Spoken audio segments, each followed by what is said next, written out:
વિધાનસભામાં મને 1,18,000 મત મળ્યા. 60,000 ની તો મારી લીડ હતી. આટલો બધો જનતાનો પ્રેમ હોય, જનતા મારી પાસે કામ માંગે ત્યારે આ સરકારી મીટિંગમાં મેં કીધું હું ચૂંટાયેલો ધારાસભ્ય છું, મને પૂછ્યા વગર કઈ રીતના તમે વેપારીઓને કોન્ટ્રાક્ટરોને સભ્ય બનાવો. પણ આ ભાજપના નેતાઓ ત્યાં બેઠા બેઠા મને ફસાવાનું કાવતરું કરીને બેઠા હતા. પોલીસ મને ફસાવાની કાવતરું કરીને બેઠી હતી. તેનો મને અંદાજો નતો. હું પોલીસ સ્ટેશને સામેથી અરજી આપવા ગયો અને મને એરેસ્ટ કરી લેવામાં આવ્યો.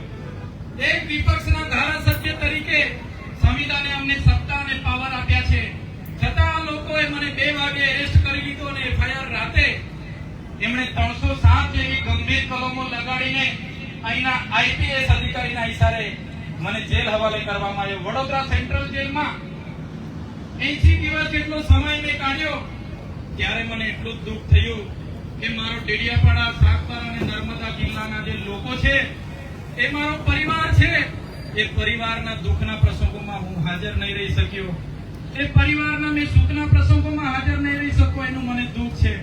પણ મિત્રો, આજે જ્યારે નામદાર હાઈકોર્ટે મને જામીન આપ્યા છે તો પૂરેપૂરો મને ન્યાય પ્રણાલિકા ઉપર ભરોસો છે.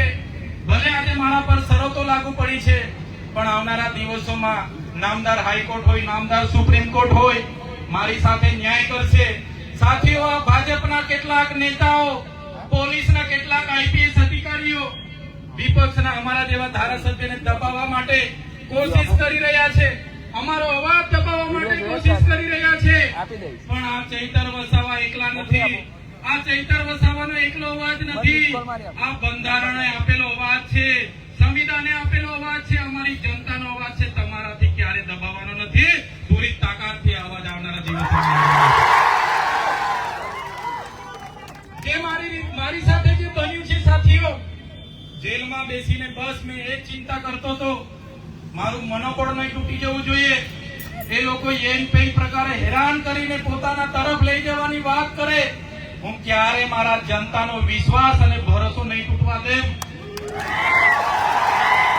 બસ આજે હું મારી પ્રકૃતિને, આજે હું મારા ઈષ્ટદેવને, મારા માતાજીને, મારા ભગવાનને હું પ્રાર્થના કરું છું.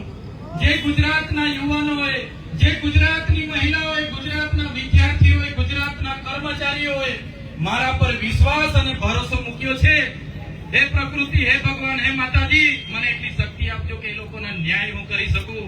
જ્યાં પણ મારા લોકો સાથે અન્યાય થશે, જ્યાં પણ મારા લોકો સાથે અન્યાય થશે, હે પ્રકૃતિ, મને એટલી શક્તિ આપજે કે અમારા લોકોના અન્યાય સામે લડવાની મને પૂરેપૂરી શક્તિ આપે. એ જ આજે હું પ્રાર્થના કરું છું. મારા આ કપરા સમય દરમિયાન મારા અને મારા પરિવાર સાથે આવનારા આમ આદમી પાર્ટીના માન્ય અરવિંદ કેજરીવાલજી, ભગવત માનજી, પ્રદેશ પ્રમુખ અમારા ઈસુદાનજી, ગોપાલજી, મનોજજી, અમારા વિસ્તારના તમામ આગેવાનો, રાજકીય તમામ આગેવાનો સાથે કેટલાક સાથી, કોંગ્રેસ પક્ષના પણ કેટલાક સાથી આગેવાનોએ સહકાર આપ્યો.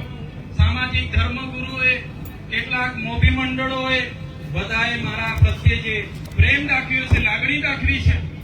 બધા જ પોલીસ અધિકારીઓ સરકાર અને ભાજપના એજન્ટ નથી હોતા. કેટલાક પોલીસ અધિકારીઓ પોતાની પ્રતિષ્ઠા, ઈમાનદારી, સુરક્ષા, સલામતીનું પણ કામ કરે છે. એવા લોકોએ પણ આમાં મને સહકાર આપ્યો છે. જે પણ આ કપરા સમયમાં મને સહકાર આપ્યો છે, એ તમામ લોકોનો હું આભાર માનીને મારી વાણીને વિરામ આપું છું. બધાનો ખૂબ ખૂબ આભાર. આજના પ્રસંગે હું થોડો ઘણો વ્યથિત હતો. બહાર આવીને જોયું કે તમારો પ્રેમ, તમારો સહકાર જે મને મળ્યો છે, એ સહકાર હું ક્યારે ભૂલી ન શકું કે ક્યારે તમને એ કરી ન શકું. પણ જે પણ આજે તમે મને આવકારવા આવ્યા છો એ બદલ સૌનો આભાર માનું છું. હું તો એક નાનો માણસ છું, નાના પરિવારમાંથી આવું છું. આટલી મોટી ભારતીય જનતા પાર્ટી, એમની પોલીસ, એમનું યંત્ર, એમનું તંત્ર સામે લડવા મારી પાસે તાકાત નથી મિત્રો. પણ જે તમારો સહકાર છે, પણ જે તમારો પ્રેમ છે, જે તમારી લાગણી છે, એ જ મારી તાકાત છે. એ તાકાત થકી આવડી મોટી સરકારો અને પાર્ટીઓ સામે લડું છું. ત્યારે આવનારા દિવસોમાં અહીંના જે પણ ગ્રાન્ટોને સગે વગે કરનારા અધિકારીઓ હોય, અમારા લોકોને રંજાડનારા કેટલાક પોલીસ અધિકારીઓ હોય કે કેટલાક ભાજપના નેતાઓ 2 નંબરિયા ધંધા કરતા હોય, એમને પણ કહેવા માંગુ છું આ ચૈતર વસાવાનો અવાજ હજુ પણ મજબૂતાઈથી તમારી સામે ઉઠવાનો છે. તમે તૈયાર છો? અહીં ઉભેલા તમામ સાથી યુવાનો, આગેવાનો, વડીલોને કહેવા માંગુ છું, સત્તામાં આવવાની જરૂર છે ત્યારે આવનારા દિવસોમાં તાલુકા, જિલ્લા, નગરપાલિકા, મહાનગરપાલિકાની ચૂંટણીઓ આવે છે. ગુજરાતના તમામ વિસ્તારના યુવાનોને આહવાન કરું છું, આવો બધા સાથે મળીને ગુજરાતમાં પરિવર્તન તરફ આગળ વધીએ. તમારા સાથ અને સહકારની જરૂર છે. આજે આ સમય આવી ગયો છે, આવો સમય ફરી કદી આવવાનો નથી. આવનારા દિવસોમાં બધા આવો. આજે ભરતી મેળો 9000 સીટો પર લડવા માટે જવાનો છે. એમાં ભરતી થાવ અને બધા લડોને જીતીને વહીવટમાં સત્તામાં આહવાન કરું છું. આજે ફરી એકવાર અહીંથી અમે પ્રદેશ પ્રમુખ સાહેબ સાથે અમે હરસિદ્ધિ માતાજીના મંદિરે દર્શન માટે જવાના છે.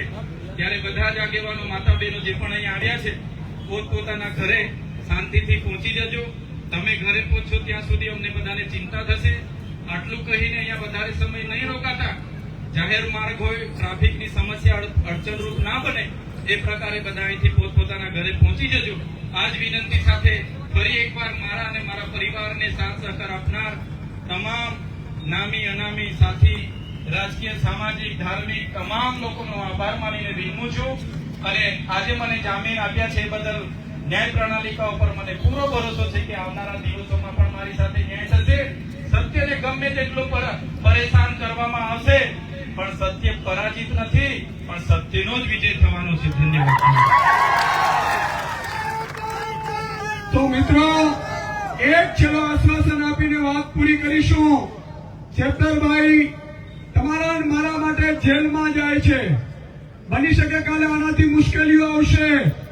તમારે અડીખમ ઊભું રહેવાનું છે. બરોબર છે કે નહીં?